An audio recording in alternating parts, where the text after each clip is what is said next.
I'm Peter from McBike. We're going to talk a little bit about the different categories of running shoes. That hasn't really changed except for a new category, which are called minimalist shoes. So minimalist shoes are basically designed for running, barefoot running, or teaching yourself to run on the toes of your feet.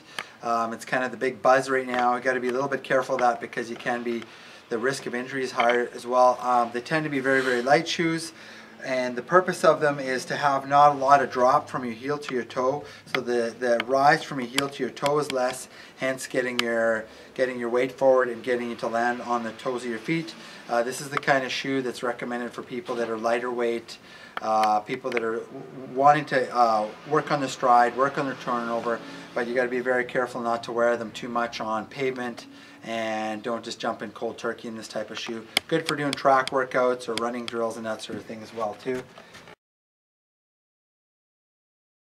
Person that's going to be wearing a cushioning shoe like this or a minimalist shoe is quite often a person that's a supinator, that actually their feet go to the outside, or they have a very neutral foot and don't need any support at all as well too.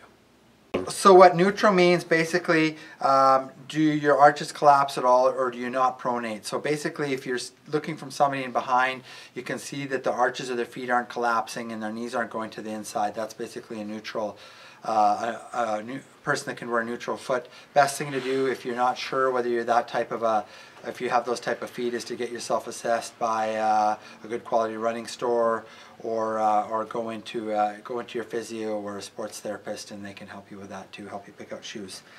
So basically what that means is that the shoe on the inside of the arch doesn't really have much for support or any support at all, being a neutral shoe. Okay. Again, usually somebody that's sort of more of an efficient runner, lighter weight, doesn't need support in the arches. These shoes tend to be lighter as well too, and more flexier. Quite often that person is a more active runner because they have good feet, or because their feet are strong.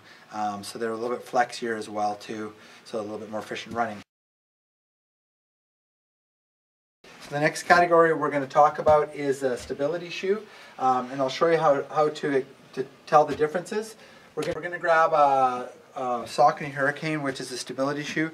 A couple ways you can tell whether the shoe is a stability shoe.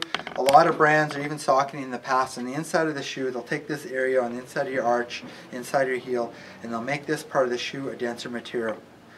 Typically in the past, this has usually been darker, and that represents that it's a denser material. But if you take your fingernail and just poke the inside of the shoe there, it'll typically be stiffer than the material is on the toe area or on the outside of the shoe. And what that does is it basically prevents your arches or your feet from rolling in when you're running. Okay, so that's what we call a stability shoe. That's for somebody that pronates a little bit, or does a lot of mileage, or is a heavier runner, needs a bit of support. That's the kind of the category that I run in, that type of a shoe, because I get sore knees if I don't have the support. The next category that we're going to talk about is a motion control shoe. So basically, this type of a shoe is going to give you maximum support. So for example, in the Mizuno brand, what they do is they have more waves on the inside of the arch. So they have these plastic inserts here that offer you more support. And if you compare that to a stability shoe, like the Wave Inspire, you can see the Alchemy, or this shoe here, which is a motion control shoe from Mizuno, has 3 waves in it, and the Mizuno Inspire, which is a stability shoe, has 2 waves in it. But generally, most other brands, a stability shoe will have the denser material on the inside.